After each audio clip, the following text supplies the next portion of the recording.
গত বুধবারে একটা মাছ নিয়ে এসেছিল, কাতলা মাছ, যেটা ওজন প্রায় হচ্ছে ৮ কিলোর মতো। যেটা মালয়েশিয়া রিঙ্গিত হচ্ছে ১২০ রিঙ্গিত, যেটা বাংলাদেশী টাকায় আসে হচ্ছে ৩৬০০ টাকা। আর কিলো পড়ে হচ্ছে ১৫ টাকা, যেটা হচ্ছে বাংলাদেশী টাকায় ৪৫০ টাকার মতো। তো এইখানে হচ্ছে মানে মাছ, মাংস বা মুরগি, ডিম এগুলার দাম হচ্ছে তুলনামূলকভাবে একটু মানে নিয়ন্ত্রণে বা হাতের নাগালে, মানে সাধ্যের মধ্যে এক কথায় বলতে গেলে।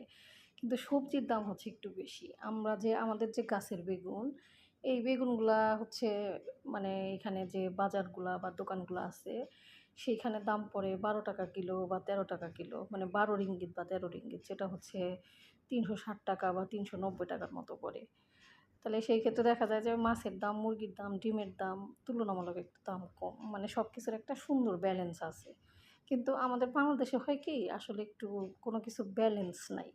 মানে যখন সবজির দাম বাড়ে তখন মাছ-মাংসের দামও বাড়ে, আবার মাছ-মাংসের দাম বাড়লে সবজির দামও বাড়ে। মানে এরকম কোনো কিছুর ব্যালেন্স নাই। তো আসলে আমাদের বাংলাদেশে বাজার নিয়ন্ত্রণটা আসলে খুবই প্রয়োজন। আর বর্তমান সময়ে দ্রব্যমূল্যের যে ঊর্ধ্বগতি, এটা আসলে ভাবার বাহিরে। তো যাই হোক, ইতিমধ্যে আমার গ্যাস শেষ হয়ে